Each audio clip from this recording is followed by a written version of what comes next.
It's the Uber Vegan here. Today's video is a little bit different.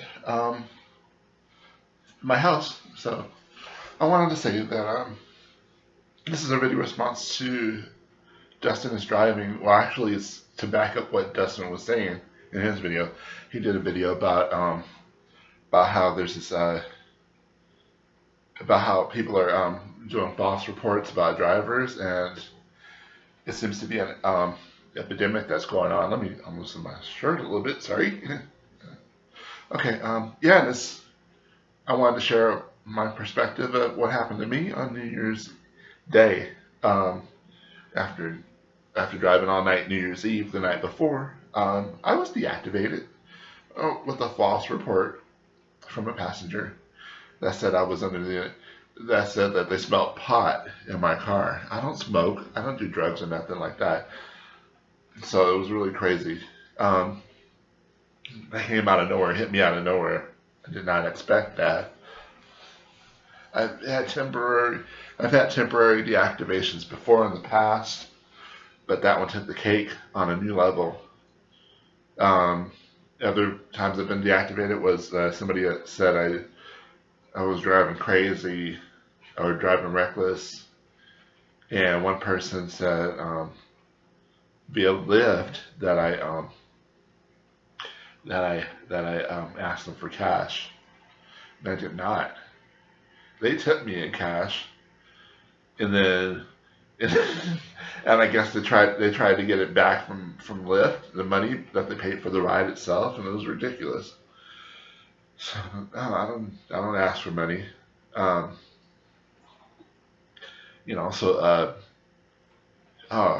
you name it. It's the problem is Uber and Lyft. They're letting the customer have too much power over us drivers, and it really needs to stop. That's why I'm looking forward to when the PIN feature, the 4-digit PIN that requires us to be matched, requires us to get confirmation from the drivers and it requires drivers and passengers to have matching information, so that we can be sure that we have the right person.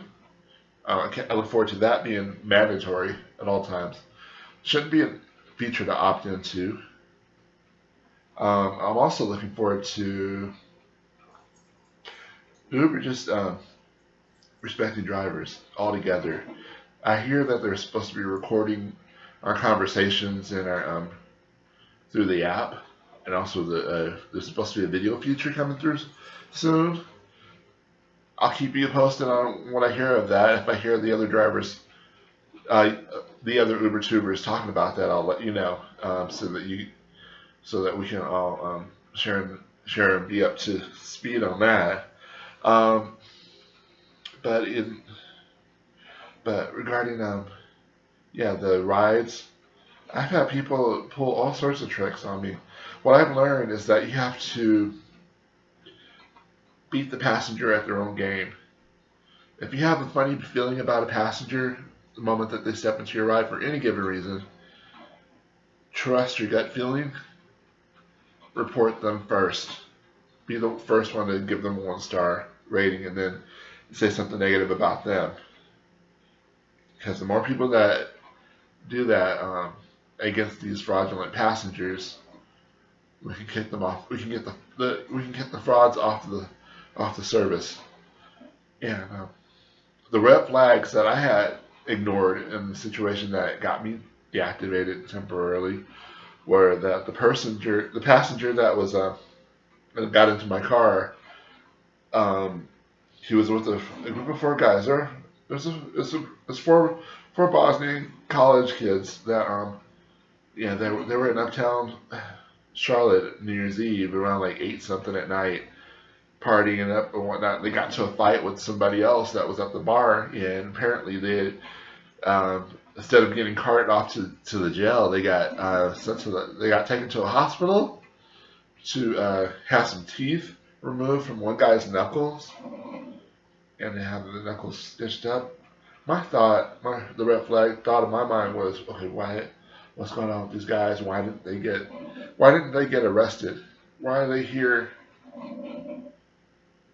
coming out of the hospital, getting discharged from the hospital without having any work done on their hand. They have their hand covered up. Thankfully, they didn't get blood everywhere. I would have charged them for that. I kind of wish that, well, I kind of wish that they did leave blood in the car. That $150, that would have been worth it. But that would have been a $250 ride. But okay, going on with the story is, so after they told me what had happened, I ignored the negative feeling I had. I tried to lighten up the situation by saying, by asking about Bosnia, because I heard, because growing up, I've always heard that Bosnia was war torn, and terrible and depressing. But I wanted to hear it from them. By the way, that noise you hear in the background, that's a coffee maker. So beautiful, beautiful sound. Um, but this personally is for me. My coffee is lemon water. Highly recommend it if you're trying to lose weight and you're trying not to buy junk food while you're Uber driving. Jackie, that's my dog.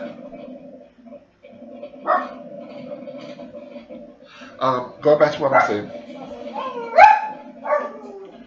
Jackie, I'm trying to make a video. Hey.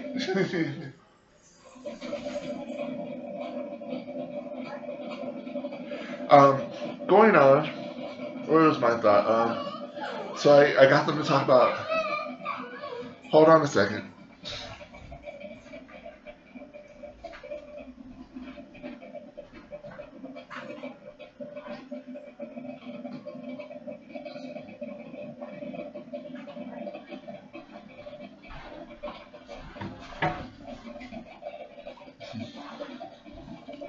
Sorry about that, guys.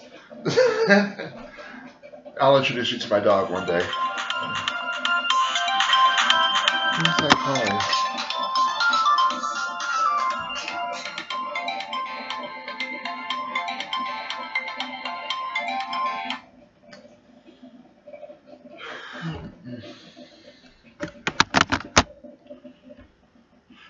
Going on with what I was saying, I asked them about Bosnia because I heard those.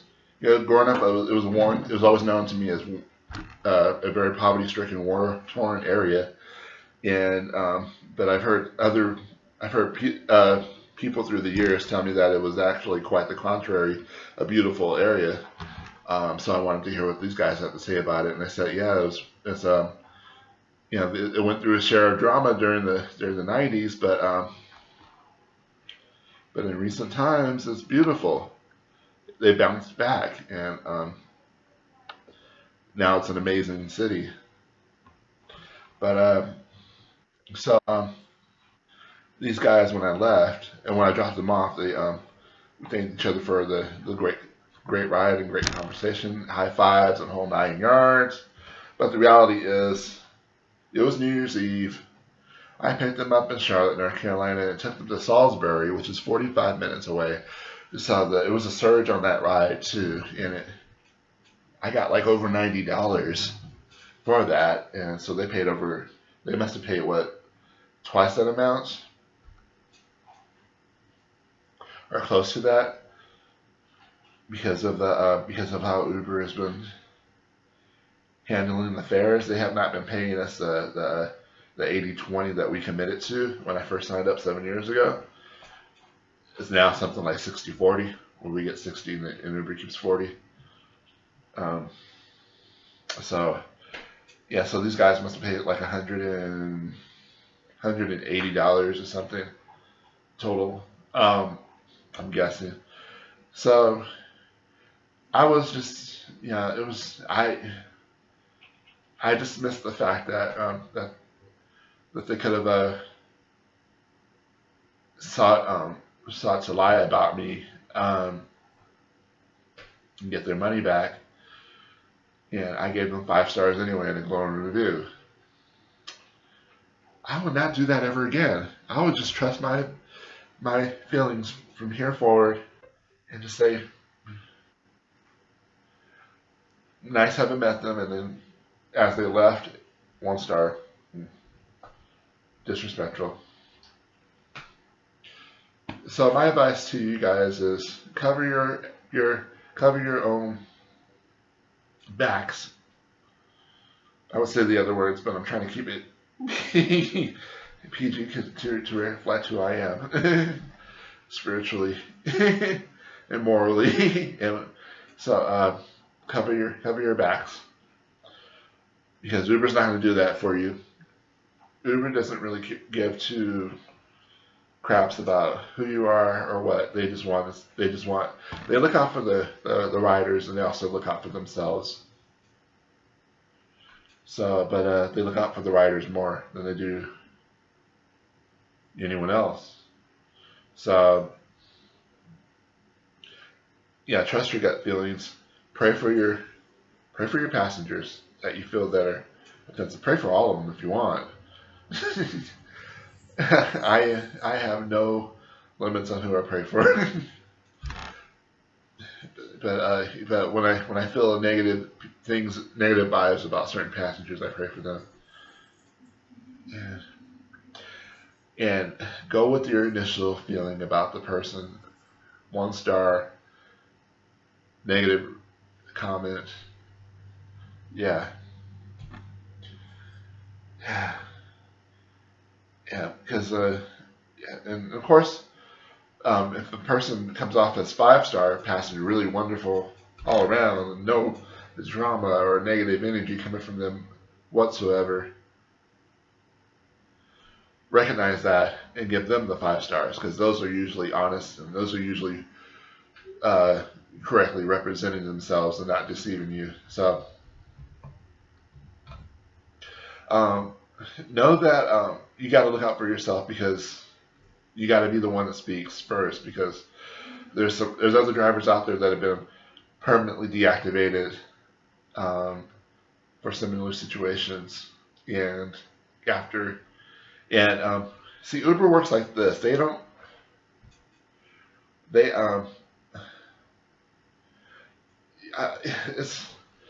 it's like I think that they're trying to give drivers more of an advantage than Lyft is. Lyft,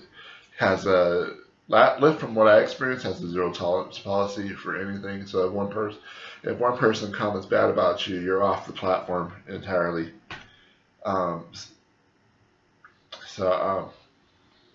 Which is one reason why I'm no longer doing business with Lyft. My other reason why I'm not doing business with Lyft, I can't use them anyway, because they deactivated me over my car situation at the time. And yeah, during the time when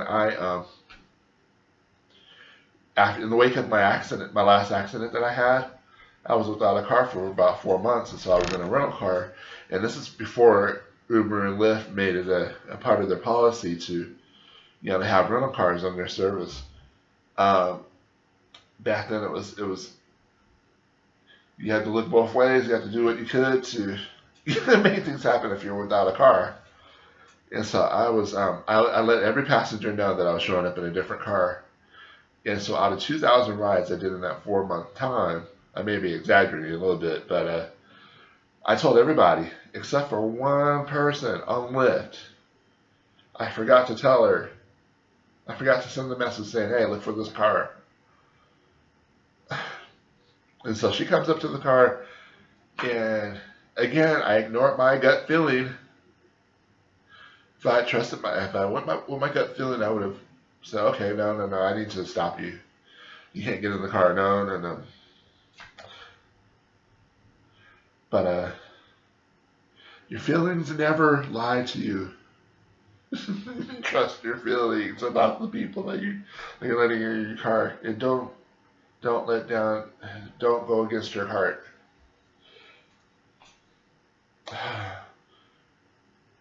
So I ended up, explaining what happened with the car and apologizing to that lady about my car, and she went and left feedback for me anyway against me.